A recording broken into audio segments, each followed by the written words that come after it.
Bien. Donc, Frédéric, j'ai le grand plaisir de vous voir pour votre témoignage qui fait suite donc à une séance d'hypnose régressive ésotérique que nous avons fait ensemble. Donc, on en reparlait, c'était au mois de mars, c'est ça, C'est de ça, cette année. c'était le 30 mars. D'accord, très bien.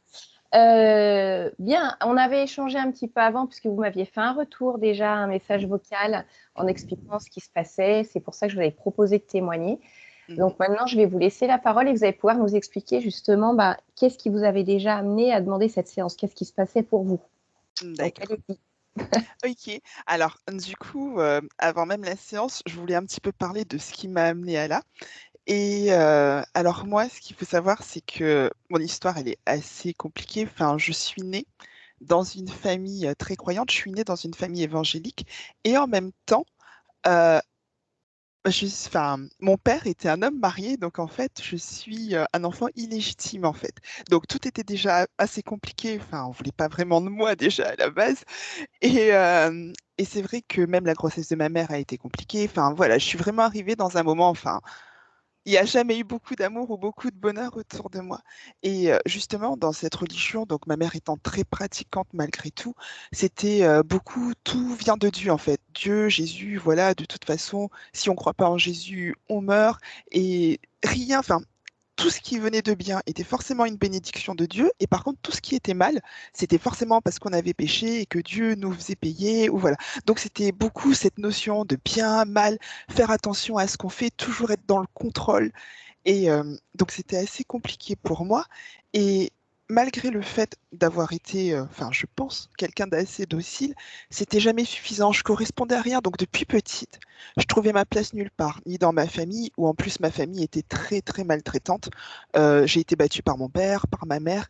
En plus de la maltraitance physique, c'était de la maltraitance morale, où on m'humiliait, on me rabaissait. Enfin, tout était vraiment dans le négatif, donc aucune estime de moi. Et je pense qu'à la longue, j'ai fini par croire que tout ça était vrai, que si j'avais la vie que j'avais, c'est parce que j'étais pas quelqu'un de bien et que je méritais rien, qu'il fallait que je prie plus, il fallait que je sois quelqu'un de mieux. Et, euh, et du coup, quand on grandit comme ça, c'est assez compliqué en fait de se dire qu'on a le pouvoir de quelque chose. Euh, Très tôt, je suis tombée malade puisque je suis tombée malade à l'âge de 20 ans. Donc, pour resituer, moi, je viens de La Réunion, en fait. Je suis d'origine réunionnaise. Donc, je suis née à La Réunion. J'ai grandi toute ma vie à La Réunion. Donc, dans ce schéma, pareil, très religieux, où il y a beaucoup d'énergie de religion. En plus, dans la religion évangélique, on nous pousse à avoir peur de l'ésotérisme, de toutes ces choses. Donc, c'est vraiment une crainte. Enfin, le schéma est assez compliqué. Et puis, je viens en métropole pour faire mes études. Et à l'âge de 20 ans, je tombe malade. Euh, Cette maladie est particulière puisqu'elle va toucher les muscles.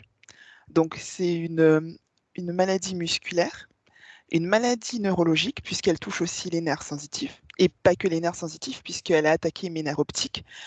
Euh, Ça touche les os, les articulations. Alors, il n'y a pas de nom. C'est ça qui est particulier, c'est que tous les examens sont mauvais. Enfin, rien ne va, cliniquement, rien ne va. Et pourtant, aucun médecin ne sait mettre un nom à part me dire c'est une maladie auto-immune. Donc, depuis l'âge de 20 ans, je vis dans ce schéma de ben, ça va pas. Non, voilà, je suis isolée, je suis dans la souffrance, il n'y a rien qui fonctionne. Et du coup, la seule solution, c'est de se remettre à Dieu. Et je suis dans ce schéma-là, avec ma mère surtout. Prier, prier, prier. Sauf que je guéris pas en fait. Je guéris pas et mon état s'empire. Et du coup, ça m'isole encore plus parce que les gens de l'Église ne sont pas toujours bienveillants. C'est si je prie et que Dieu me guérit pas, c'est que je suis quelqu'un de mauvais. Il faut que je remette quelque chose en cause. Et d'ailleurs, vous voyez, euh, à mes 21 ans, je subis une biopsie du muscle. J'étais rentrée à La Réunion et je m'en souviendrai toujours puisque cette biopsie est extrêmement douloureuse. Ils m'endorment pas correctement, ce qui fait que quand ils vont prélever le muscle, ils le prélèvent à vif. Donc D'accord. extrêmement douloureux. Et là, après l'anesthésie, enfin le peu d'anesthésie qu'il y avait, mais je souffrais, j'ai souffert énormément. Et le lendemain, Ma tante est venue sur mon lit en me disant, tu vois, tout ce que tu es en train de vivre, c'est parce que tu n'aimes pas ton père. Donc mon père, qui était un homme marié, qui me maltraitait, qui me battait. On est d'accord, hein, pour replacer le contexte. Donc c'est parce que tu n'aimes pas ton père. Et dans la Bible, c'est écrit, honore ton père et ta mère si tu veux être heureux. Et ben moi, je te dis, tant que tu demanderas pas pardon à tes parents pour le mal que tu leur as fait, Dieu va te punir. Et moi, j'ai 21 ans, je suis couchée sur un lit en train de souffrir. Et c'est les seuls mots que j'entends. Et là, je suis en colère et je me mets en colère. Et là, je dis à Dieu, eh ben vas-y, punis-moi si tu veux me punir, mais je demanderai pardon à personne. Et je me rebelle un peu comme ça. Et à partir de là, je commence à me poser des questions, puisque en fait, la Bible décrit Dieu, Jésus, enfin, comme des gens d'amour, un Dieu d'amour, et voilà. Et en fait, je subis toute cette douleur. Enfin, alors, déjà, cette douleur enfin, émotionnel, oui, émotionnel, je ne sais plus comment l'appeler, puisque finalement, quand je rentre au collège, je subis du harcèlement scolaire. En fait, rien ne m'a été épargné en vrai. Ouais. Je subis du harcèlement scolaire. On me donne un surnom d'animal de mes 11 ans, puisque j'avais une année d'avance, parce que par contre, j'étais extrêmement intelligente, donc j'avais une année d'avance. Et on me donne un surnom d'animal, et ce surnom d'animal va me poursuivre jusqu'à la terminale. Donc, à un moment, je crois que c'est de ma faute, c'est parce que je travaille trop, donc je m'arrête de travailler, je redouble ma terminale et je me rends compte qu'en fait, non, c'est l'enfer. Il faut que je parte d'ici. Et pour moi, pour survivre à tout ça, il fallait que je quitte la Réunion. Donc, je me remets à travailler, j'ai mon bac et je quitte la Réunion. Mais tout ces harcèlements, vraiment, enfin, c'était intense. Donc, dans ce que j'étais, dans tout ce que je vivais, et ensuite maintenant dans mon corps, je souffrais dans mon corps. Et comme je vous dis, ça s'est pas arrêté puisque ma maladie a attaqué mon nerf optique. Je devais faire une thèse, et un mois avant ma thèse, mes yeux commencent à rougir. Donc mon ophtalmo qui me connaissait, il me dit, oh, petite conjonctivite, il n'y a pas de souci. 15 jours après, je vous promets, j'ai les deux yeux injectés de sang. Et là, quand je retourne le voir, j'ai des trous dans la cornée. En fait, je fais des kératites à la limite de l'ulcère. Et quand on reprend du coup mon nerf optique, quand on fait le champ visuel, enfin le fond d'œil, on voit qu'en fait, j'ai le nerf optique de quelqu'un qui fait un glaucome. J'ai quasiment plus de D'accord. fibres nerveuses. Et là, il me dit, mais c'est pas possible, je comprends pas ce qui se passe. Et encore une fois, tout le monde s'affole, tout le monde s'affole. Et on me dit qu'à 30 ans, je vais être aveugle. Ça arrive, j'ai 25 ans à ce moment-là. À 30 ans, je vais être aveugle. Ma vie s'effondre, tout s'effondre. Mais encore une fois, tout est remis entre les mains de Dieu.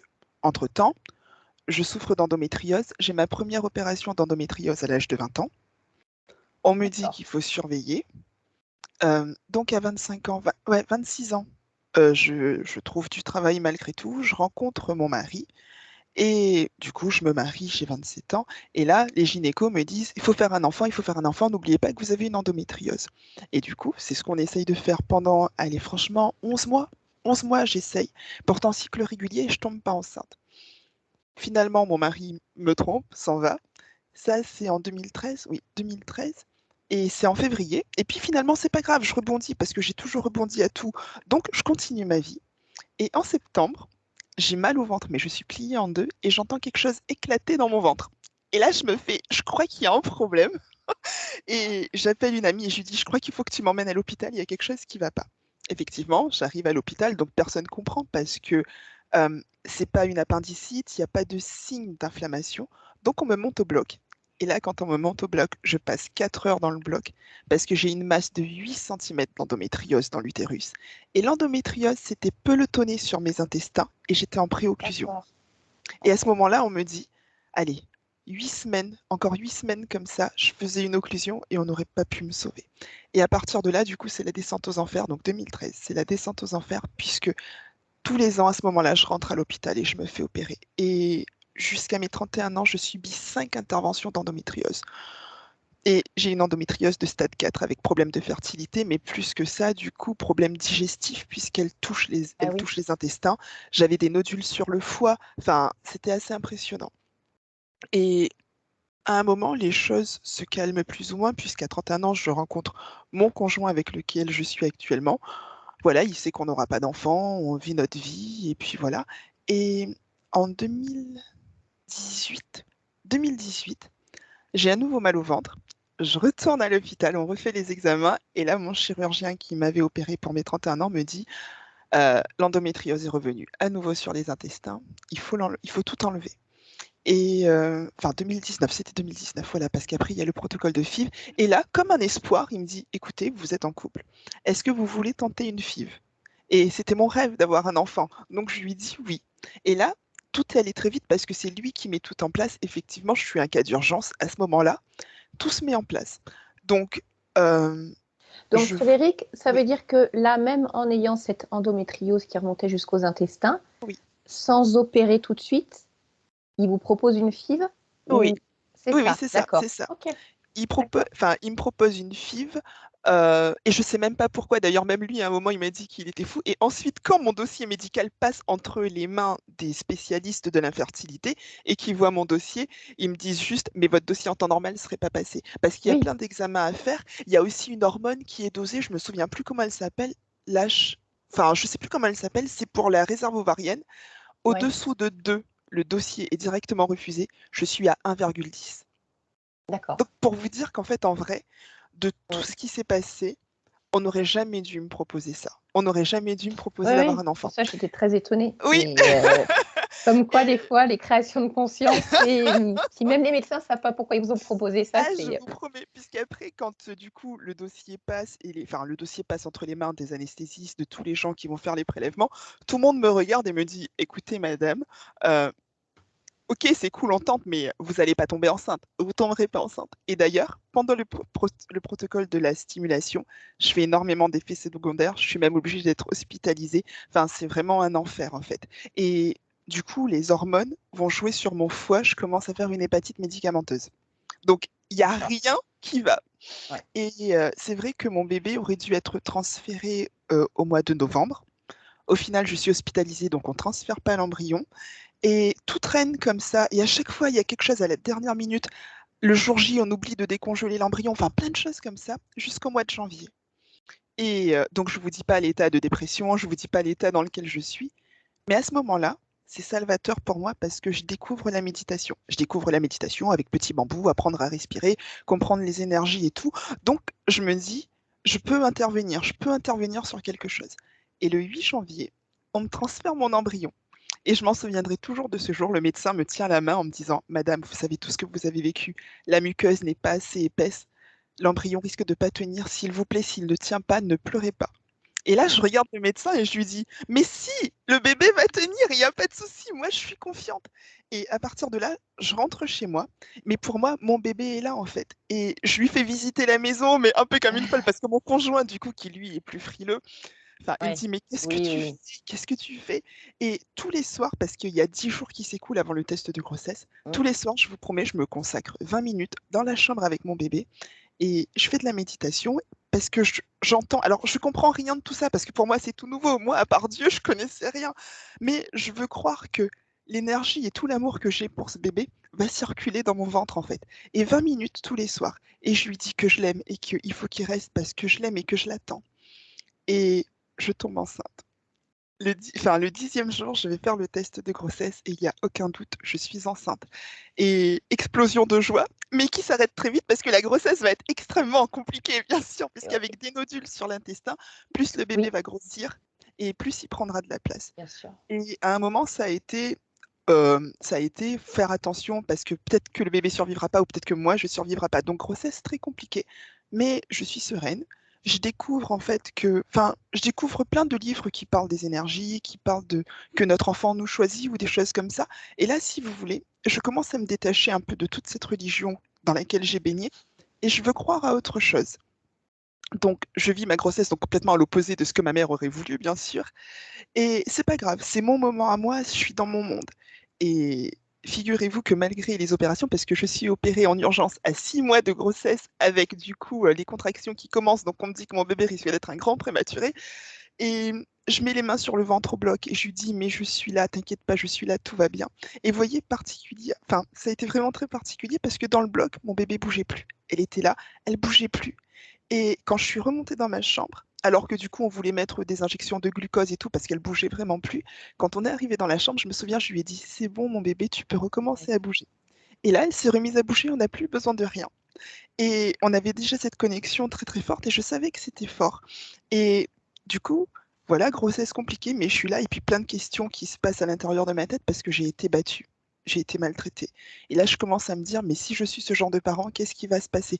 Et je remets plein de choses en question. Et je me dis, non, non, ça va pas continuer, et voilà. Mais en même temps, quand je me regarde, je me dis finalement, ma mère a quand même fait une super fille, hein, je suis quand même bien sous tout rapport, il n'y a pas de souci. Les coups, ça tue personne, il n'y a pas de souci. Et je me souviens, j'avais préparé la chambre de mon bébé en disant, dès qu'on rentre de la maternité, elle dort dans sa chambre, ça va être comme ça et ça va être carré.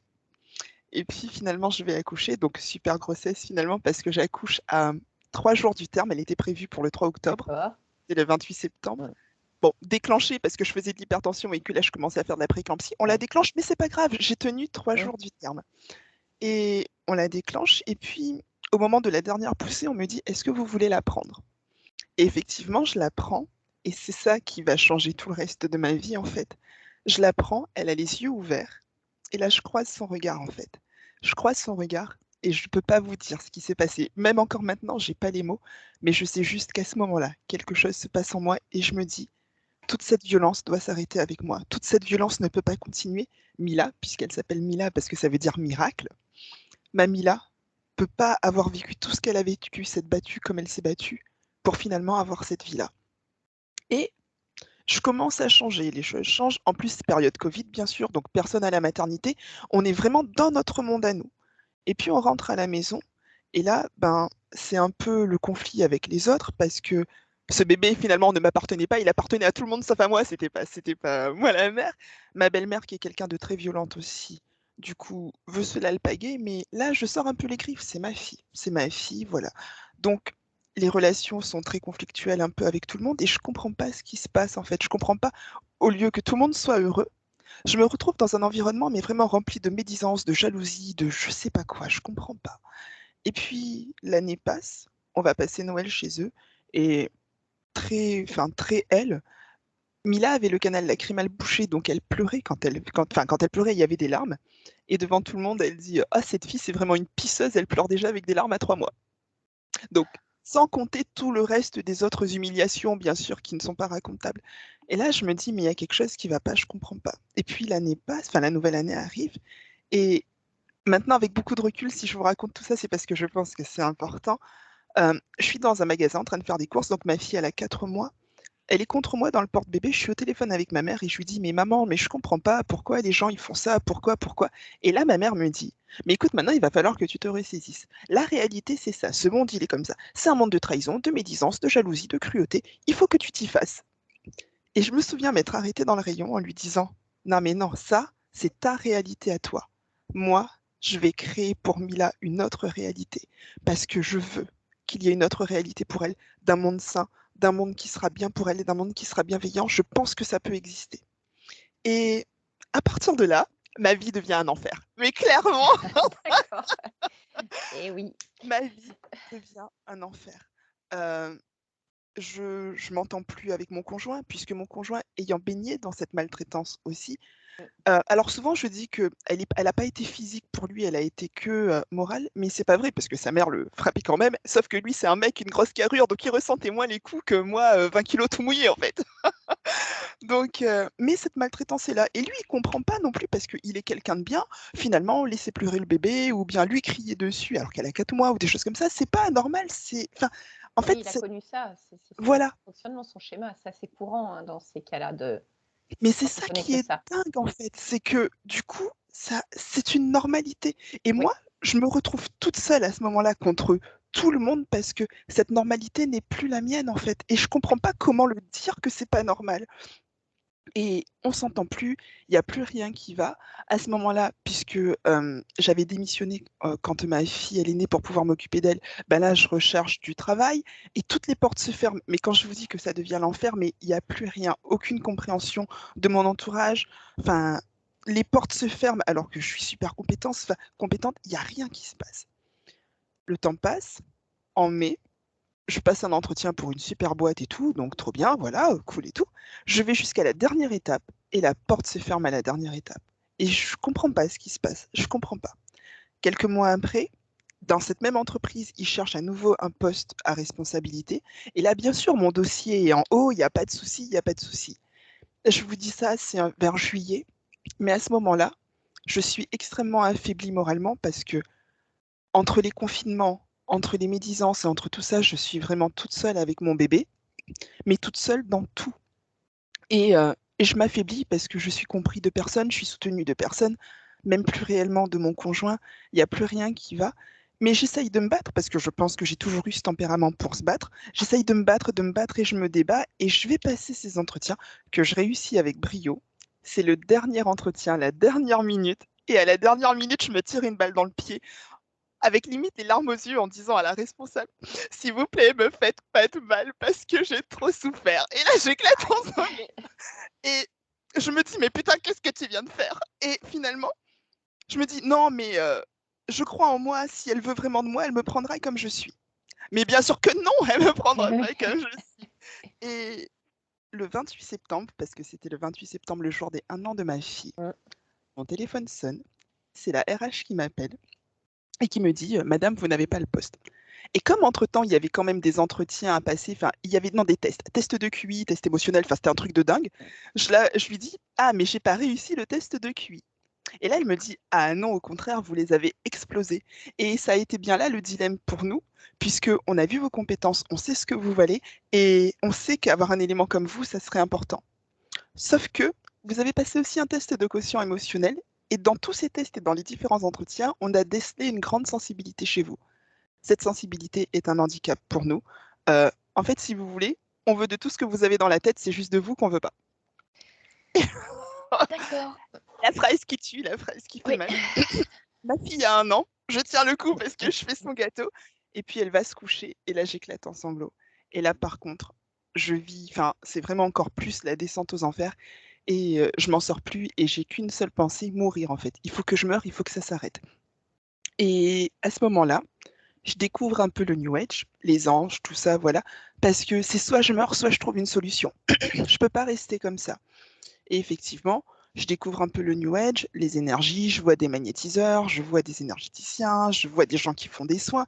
Et effectivement, ça fonctionne à un moment puisque les énergies remontent, je sens des choses qui se passent, mais une chose se passe et puis il y a le retour de bâton. Et à chaque fois, en fait, à partir de là, c'est ce qui va se passer. Je vais avoir quelque chose, mais je vais le payer très cher après. Ouais. Et au final, les choses tanguent tant bien que ça, puisqu'à chaque fois que je prends le retour de bâton, j'ai mais c'est le karma, c'est toi, tu payes tes vies antérieures, tu payes tout ça et tout. C'est Et un parallèle avec la religion oui, aussi, finalement, ce exactement, oui, New mais Age. c'est ça, c'est C'est tu payes d'autres ton vie. mots, mais Exactement la on même reste dans chose. la culpabilisation, la normalité de voilà, tu Mais c'est as mal fait normal, quelque part, donc tu le payes maintenant, tu tu dois payes. Ouais. apprendre.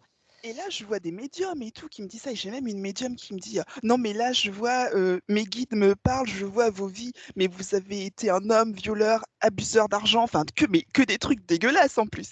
Et comme quelque temps avant, j'avais entendu une étude qui disait que, en fait, dans l'incarnation qu'on vit, les parents qu'on a choisis, parce qu'on choisit nos parents, Mm. sont des parents pour nous apprendre quelque chose. Donc, genre, notre père, c'est ce qu'on a été, et notre mère, c'est ce qu'on ne doit pas être, ou en tout cas, enfin, voilà, complètement l'opposé. Mm. Effectivement, mon père était quelqu'un de très violent, très horrible. Mais ma mère, c'était sa serpillière. Et en fait, quand je dis qu'elle me battait, elle me battait parce qu'il lui demandait de le faire. Vous voyez? Oui. Et, et du coup, je m'étais dit, ah merde, alors j'ai vraiment été un sale monstre, en fait, pour avoir un père comme ça, j'ai été ça. Et quand la médium arrive en me disant ça, mais je me dis, mais qu'est-ce que j'ai fait? Mais dans la culpabilité et encore plus dans la culpabilité. Et là, du coup, bon ben, l'énergéticienne que je vois, elle m'aide un peu à remonter mes fréquences.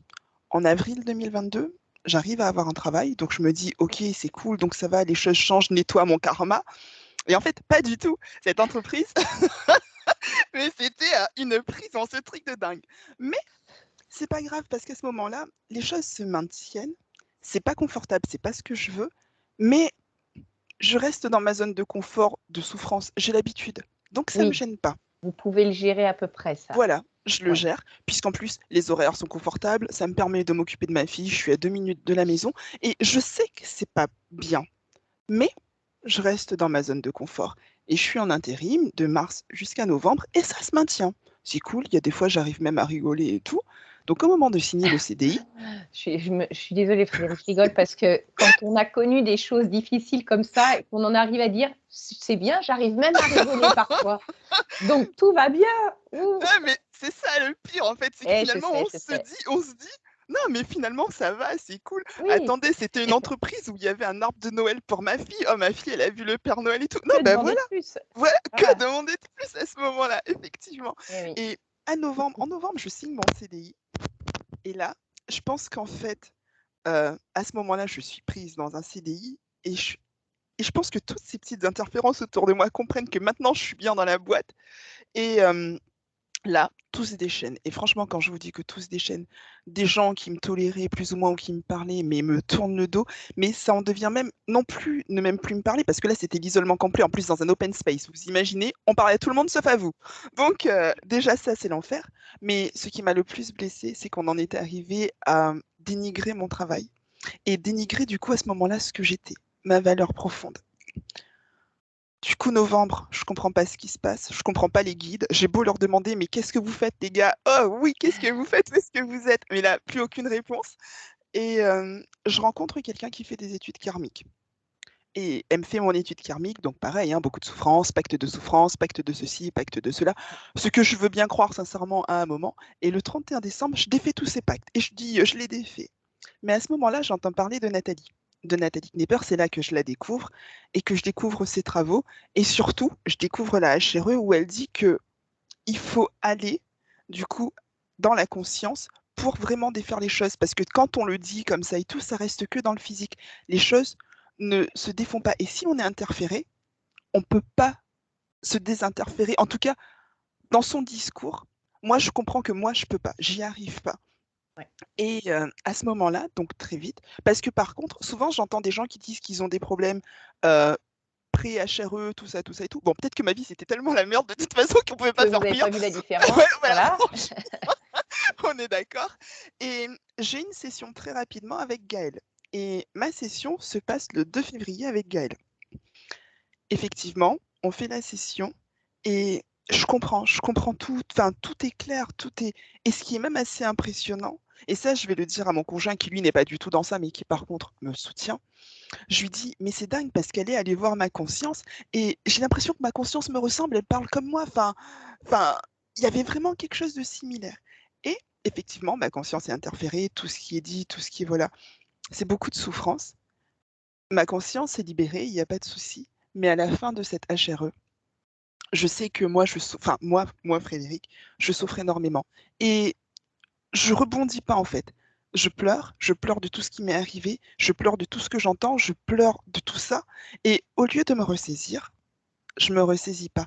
Et je continue à baigner dans des énergies de tristesse. Je pense que tout ça, c'est venu aussi de toute cette méconnaissance, comme dit Nathalie, de ce monde ésotérique. J'ai pas de connaissance à ce moment-là. Ma seule connaissance, c'est Dieu, c'est la Bible. Et je comprends pas à ce moment-là qu'il faut que je me protège. Donc, énergie de basse fréquence, je suis en basse fréquence et l'espace physique, lui, est ouvert mais open bar. Donc, au lieu que ma vie s'arrange après cette HRE, donc du 9 février, ma vie s'empire. Mais s'empire au point que mon conjoint et moi, on se comprend plus. D'ailleurs, j'en parle du coup lors de votre session avec vous. On se comprend plus, mais même pour acheter une baguette de pain, ma vie devient un enfer, mais vraiment clairement un enfer. Et les portes s'ouvrent, mais se referment tout de suite, mais de manière tellement injuste. Et pourtant, la différence entre avant la HRE et ce moment-là, c'est que je sens par contre que je suis puissante. Je sens cette puissance, mais c'est comme si quelque chose me maintenait la tête sous l'eau, mais inexplicable. Et puis, je découvre votre page. Et d'ailleurs, à un moment, j'avais même mis une publication en disant, mais je comprends pas parce que les choses s'arrangent pas. Et même vous, vous intervenez en disant, oui, il y a pas beaucoup enfin, pas beaucoup de jours de métabolisation. Il faut laisser les choses se faire, la Oui, c'est métabolisation encore se assez faire. frais. Et moi, je sais qu'il y a quelque chose de différent. Je sais qu'il y a quelque chose qui ne va pas. Et du coup, ben, je vous envoie un message en vous disant que je ne vais pas bien. D'ailleurs, je pense que vous vous souvenez de l'état dans lequel j'étais. Oui, Et pour moi, c'est encore une fois la même chose. C'est il faut que je m'arrête, je ne peux plus continuer à souffrir. Sauf que je regarde mon bébé, elle a, elle a 2 ans à ce moment-là. Et je me dis, mais qu'est-ce que j'ai fait? Qu'est-ce que j'ai fait? Si je m'en vais, il n'y a plus personne. Mais qu'est-ce que je fais? Mais je ne peux plus rester. Je peux plus, je souffre trop. Je ne peux plus continuer. Je vous envoie mon message de désespoir. Et à ma grande surprise, vous répondez positivement. Et du coup, ça a été aussi quelque chose d'énorme pour moi parce que Finalement, entre le 9 février et le 30 mars, il n'y a pas 3 mois qui se sont écoulés. Et pourtant, vous m'écoutez, vous comprenez ma détresse, vous voyez qu'il faut aller contrôler quelque chose. Et ça a été énormément salvateur pour moi. Entre-temps, je découvre Aurore Catalano. Peut-être à une semaine qu'on fasse notre séance, je découvre Aurore Catalano et pareil, de désespoir, je lui écris, mais elle répond pas. C'est comme si vraiment, encore une fois, toutes les portes se ferment. Et je me dis, ok. Et la veille de notre séance, elle m'envoie un message. Et là, effectivement, elle a aussi une page où elle parle de faire son soleil, expanser son soleil, ou voilà. Je comprends pas, c'est compliqué. En fait, je comprends pas ce qu'elle dit à ce moment-là. Notre séance a lieu. Effectivement, hein, donc effectivement, j'avais été interférée dans mon espace physique avec des parasites, Oui. tout ça.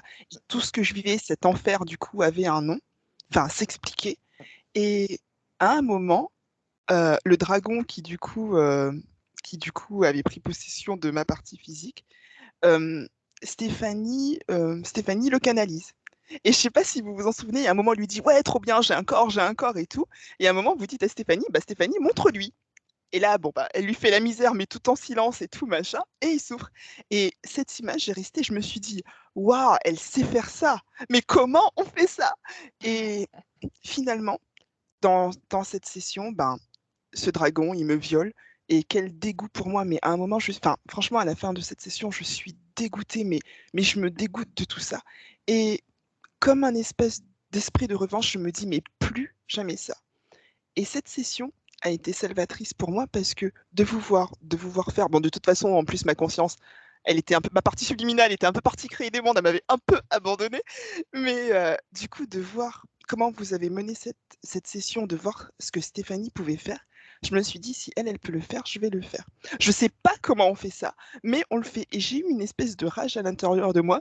Et avec aussi des vidéos que j'entendais de Nathalie qui disait qu'elle, quand on vient la déranger, elle crame tout et tout. Mais à un moment, je me suis mis à tout cramer. Même ce que je voyais pas, je cramais tout autour de moi, mais avec une haine et une violence.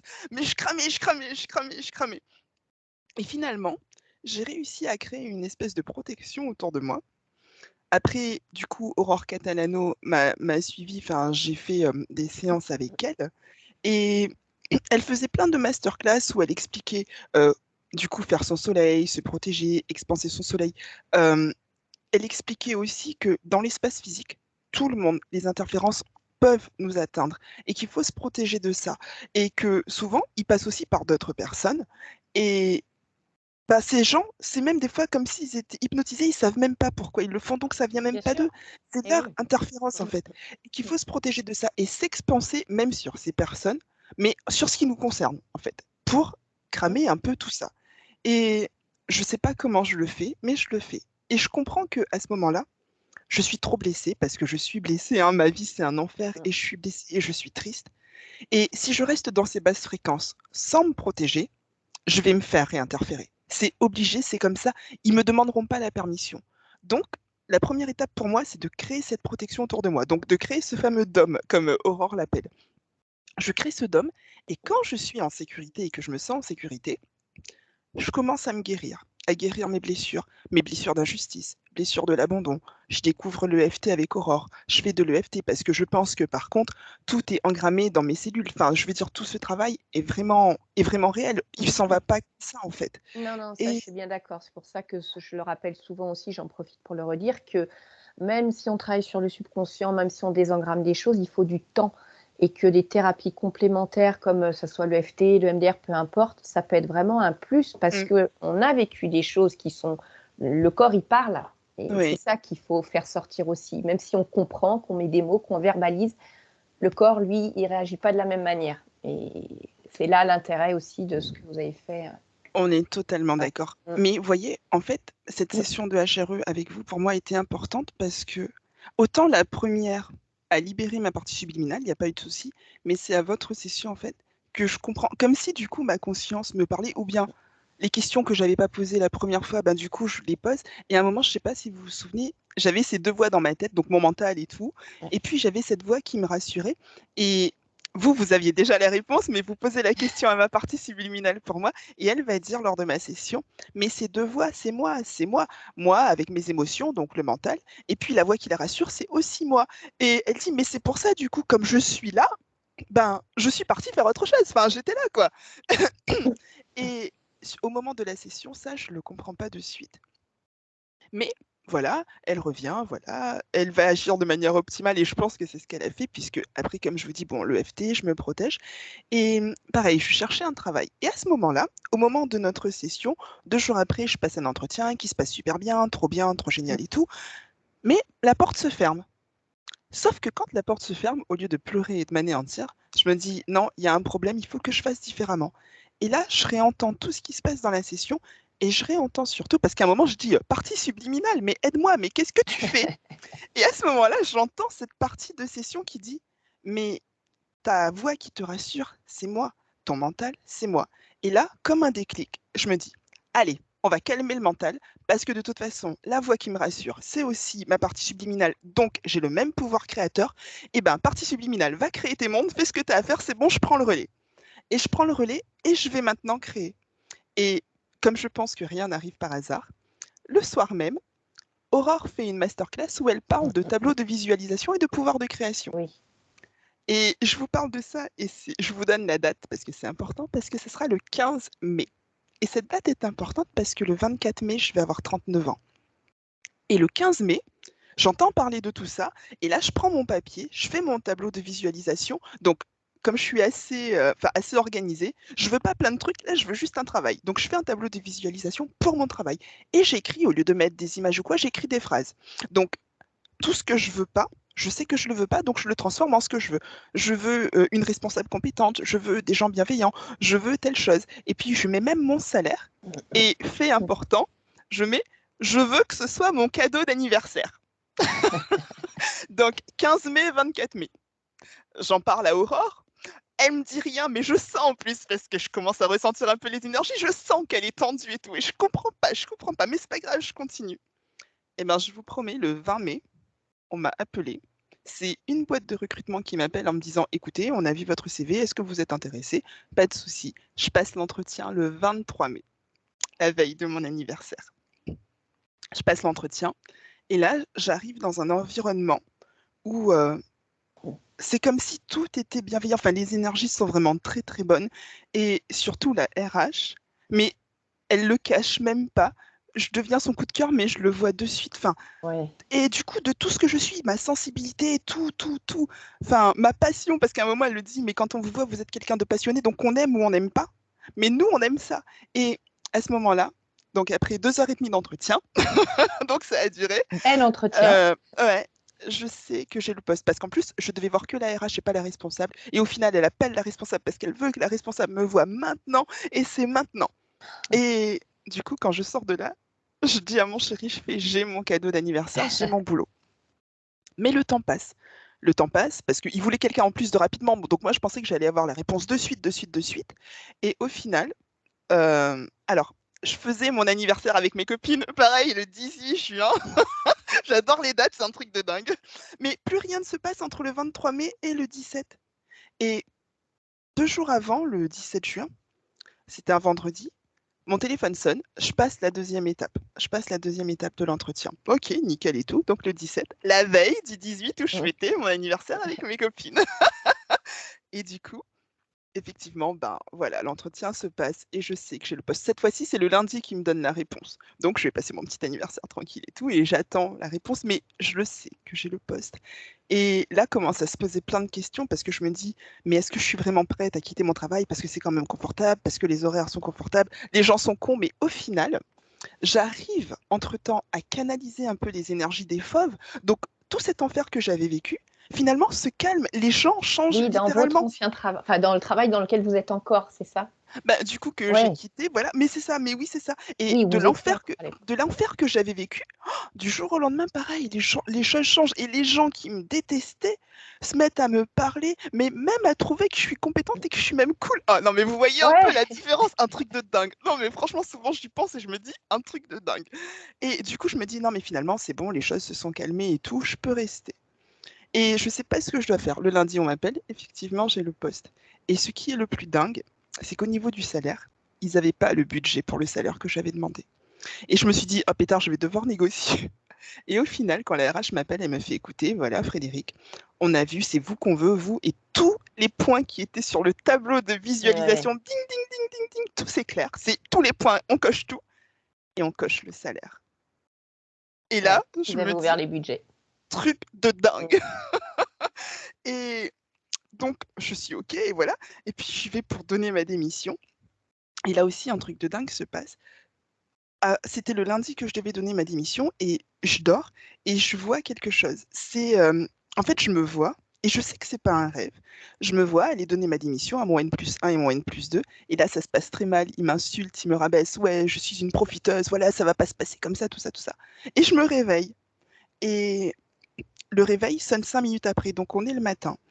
Et je sais pas pourquoi dans ma tête. Alors, est-ce que c'est réel ou pas? Mais en vrai, je me dis que c'est le pouvoir de l'intention qui compte et l'intention que j'ai mis. Je me dis, ça, c'est ce qui va se passer. C'est comme si ma conscience m'avait permis de voir ce qui allait se passer. Et là, je me dis, je suis créateur, je peux changer les choses. Ça n'est pas encore arrivé, donc je peux changer cette ligne de temps. Et je dis, c'est pas comme ça que ça va se passer. Moi, je veux autre chose, je veux partir la tête haute. Donc, je fais mon soleil, voilà, je me remplis de plein de moi, de toutes mes énergies, et je vais à mon travail. Et comme j'avais vu comment se passait la scène, qu'il y avait N+1 et N+2 en même temps, je me dis, je vais pas faire comme ça, je vais aller voir mon N+2 directement, qui est plus bienveillant.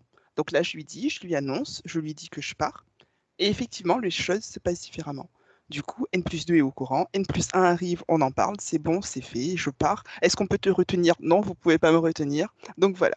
Et pareil, ils essayent de me mettre des petits bâtons dans les roues pour le préavis. Donc, pareil, mental, petite angoisse. Oh mon Dieu, qu'est-ce qui se passe? Et là, bim, on recalme le jeu et non, on est le maître du jeu, c'est nous qui décidons, ça va pas se passer comme ça.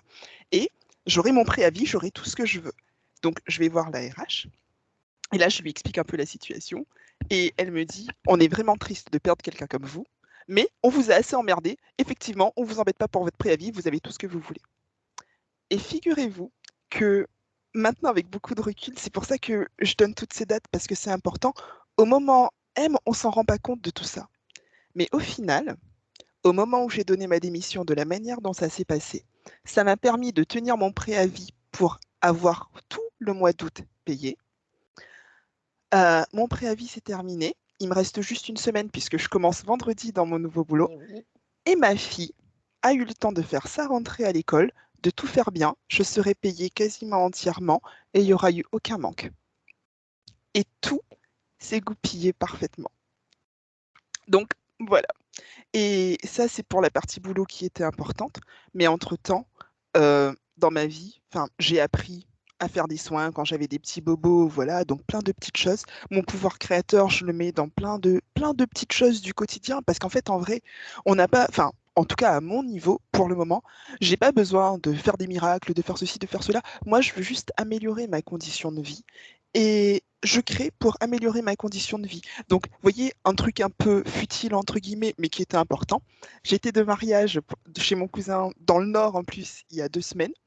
Bien sûr, à la dernière minute, je m'y prends. La veille, je me rends compte que j'ai besoin d'un coiffeur. Donc, quand on appelle tous les coiffeurs, bien sûr qu'il n'y a plus de place. Et là, je me dis, non, ça ne va pas se passer comme ça.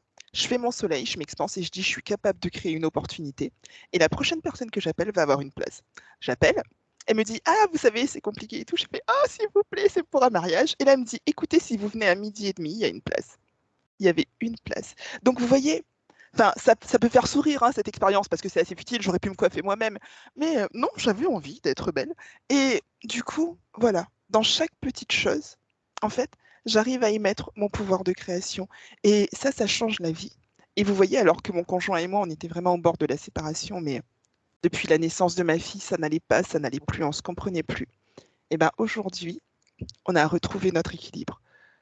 Je l'ai toujours aimé, hein. De toute façon, à chaque fois, je dis que si on se séparait, c'est pas parce que je l'aimais plus, c'est parce que je souffrais trop. Donc, c'était pas une histoire d'amour, en fait. C'était vraiment une histoire de plus pouvoir respirer, de plus pouvoir survivre. Et au final, maintenant que les choses se sont apaisées, que les choses se sont calmées, mon conjoint et moi, on s'est retrouvés. On est plus amoureux que jamais. Et quand les gens voient nos photos, ils arrivent même à voir que l'énergie que dégage la photo est différente de celle d'avant. Et c'est un équilibre au sein de ma famille. Mila, du coup, qui malgré tout baignée dans mes énergies. Elle était agacée. Et puis même sa relation avec son père, elle était craintive de son père. Aujourd'hui, son père, c'est quasiment moi. Enfin, elle va vers son père, elle joue avec son père. Enfin, c'est plus Mila et moi d'un côté et son papa de l'autre. On est vraiment un noyau tous les trois. Et tout s'est recréé, tout s'est guéri, tout s'est reconstitué. Et je vous dis ça, donc le 30 mars, on est le 30 août. Oui, oui, sachant qu'on avait déjà échangé avant, puisque j'avais eu ce premier message mi-juillet, je crois, quelque chose comme ça, C'est ça, ouais. où on avait programmé après ce témoignage la Ouais. fin août, parce qu'il y Mm. avait les congés, donc c'était très... Ouais, ça s'est passé tellement vite. Mais c'est vraiment, quand vous disiez tout à l'heure, ça peut paraître futile comme l'histoire du coiffeur, je dis non, parce que souvent les gens s'attendent à vouloir des choses grandioses ou des missions Mm. de vie. Je dis non, déjà, chacun, avec ses petites choses à lui, C'est c'est ça. tout des petites étapes et des petites victoires en se disant, bah, je voulais ça, ouais, coiffeur, je l'ai eu, ok. Donc Mm. si je veux plus grand, bah, je peux, et Je bing, peux bing, faire bing. plus grand, Et c'est ça ça. se met en place. Après, ça devient des automatismes. Et ce qui est Oui, beau aussi, parce c'est que de voir comment ça rejaillit aussi sur l'entourage, c'est-à-dire le c'est noyau ça. familial, c'est ce qui était le plus important aussi pour vous Oui, aujourd'hui, quoi. Enfin, vous, bien sûr, mais votre fille, votre couple. ouais, c'est ça. Et je vous dis de quelque chose qui était vraiment mais à l'échec, mais on se parlait plus, on se hurlait dessus, enfin, on se touchait même plus, on s'embrassait même plus avec Mm. mon conjoint. Enfin, oui, quand je vois comment on a réussi à surmonter tout ça, comment j'ai réussi à réparer ça, je me dis que ça, c'est aussi une très belle victoire. Et sincèrement, vous voyez, ma fille, elle a fait sa rentrée hier, mais c'était son papa et sa maman. C'était son Oui. papa. C'était, Mm. enfin, on est une famille. Et maintenant, bon, je ne sais pas comment ça va se passer puisque ça ne commence que vendredi, mais je veux croire que ce travail, c'était ma création à moi, c'est ma création. Parce que lors de ma première HRE, Mm. vous voyez, on disait que comme le but c'était de m'isoler, c'était même mes choix qui étaient toxiques. Tous les choix que je faisais, de toute façon, se Bien retournaient sûr. contre moi. Et à un moment, j'ai même eu peur, je me suis dit, et ça, je me suis dit, quand la porte s'est ouverte, je me suis dit, mais est-ce que c'est un mauvais choix? Et tout de suite, je me suis reprise parce que, et ça, c'est un travail, enfin, je pense que c'est un travail à faire, ne plus se laisser, enfin, ne plus se laisser submerger par ce mental qui est fort. Et attention, quand on a souffert, et je pense que j'ai eu ma dose de souffrance, bien sûr que le mental, il est là et qu'on l'écoute. Et moi, je sais que tant que je l'ai écouté, que je lui ai donné cette place importante, j'avançais pas. Et comme je vous dis, pareil, tant que je disais, alors c'est sûr, hein, je demandais plus à l'univers, je demandais plus au guide, mais je disais partie subliminale, s'il te plaît.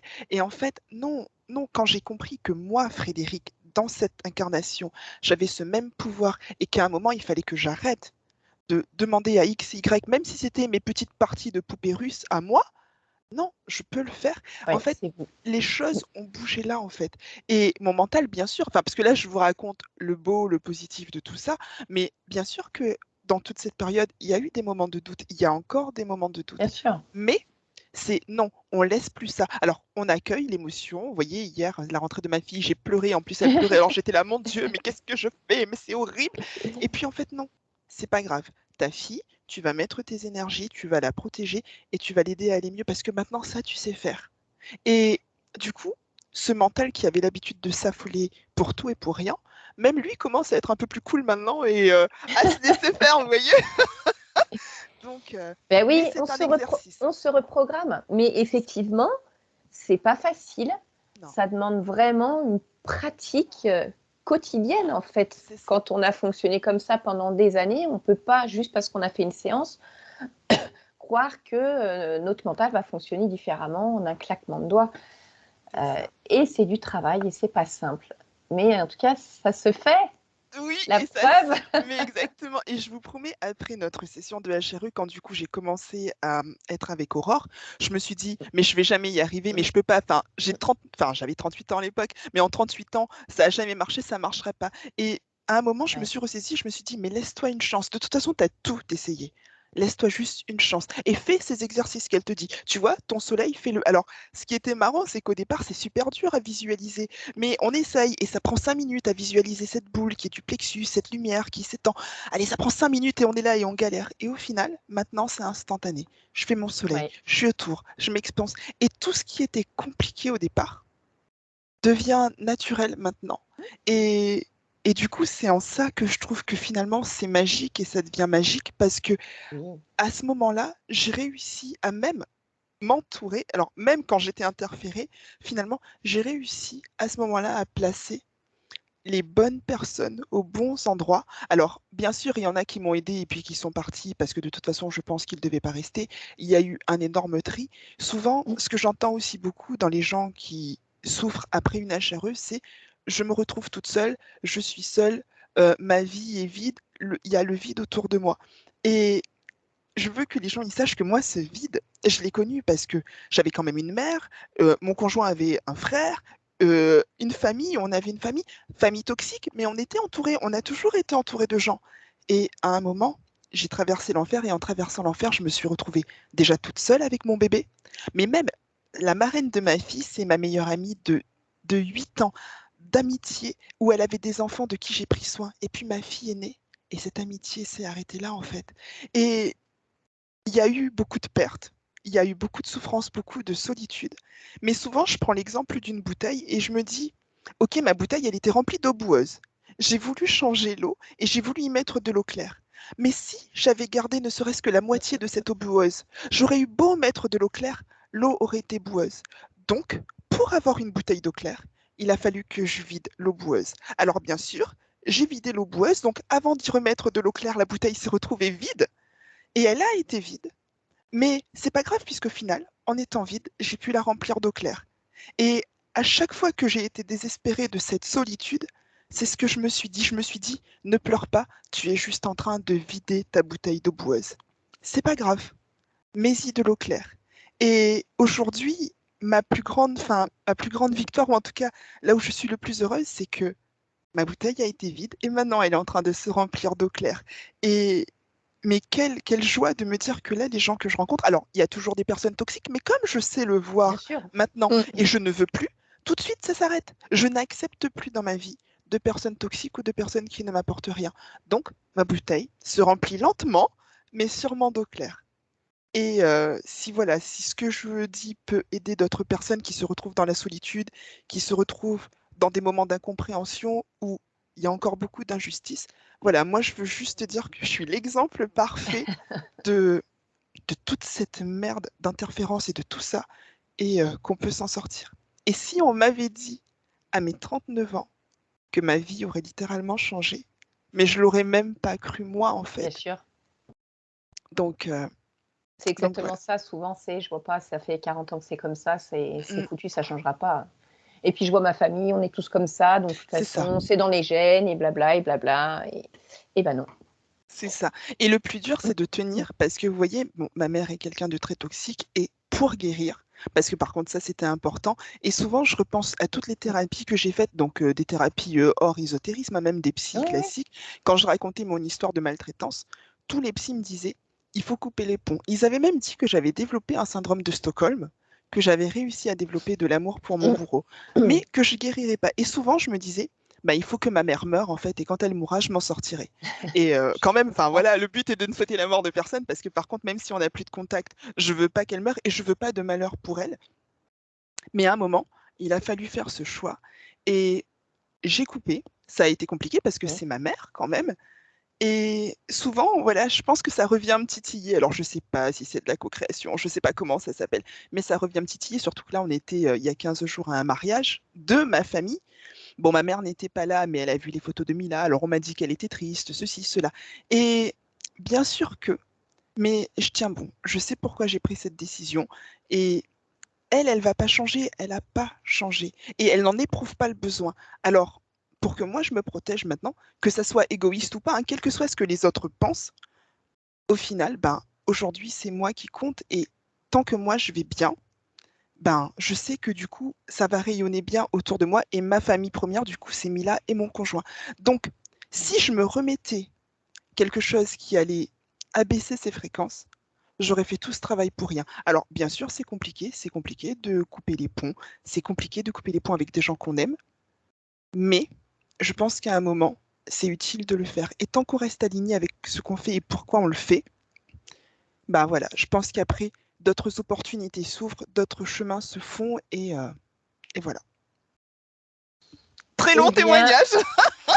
54,09 Frédéric. Et on savait qu'on était parti pour ça. Et puis, c'est pas possible de vous couper parce que tout est beau, tout est intéressant.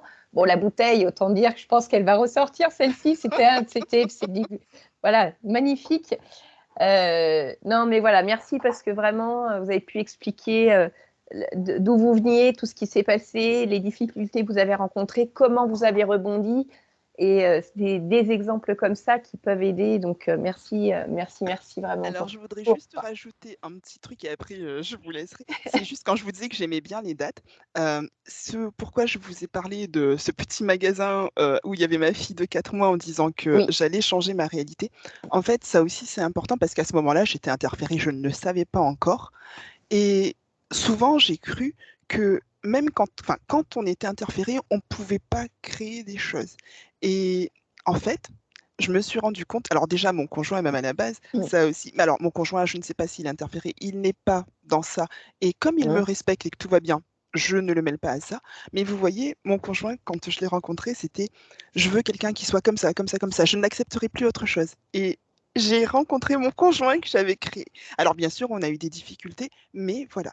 Et quand je vous ai raconté l'histoire avec ma fille en disant au téléphone à ma mère, mais je vais lui créer une réalité, je pense que c'est à ce moment-là qu'il s'est passé quelque chose, comme si quelque chose s'inscrivait en quelque part, je ne sais pas où, mais à ce moment-là, les choses ont commencé à bouger. Alors très négativement, j'ai dû traverser l'enfer pour que ça se passe, mais tout s'est mis en place à ce moment-là. Et souvent, je dis que...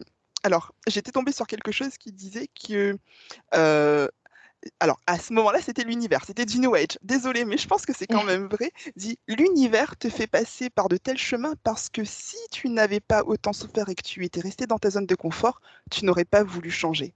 Et alors, que ce soit l'univers X ou Y, je pense que c'est vrai, tant qu'on est dans une zone de confort, quelle que soit la vie merdique qu'on a, ben, on s'en accommode en fait. Et moi, je suis l'exemple parfait de ça.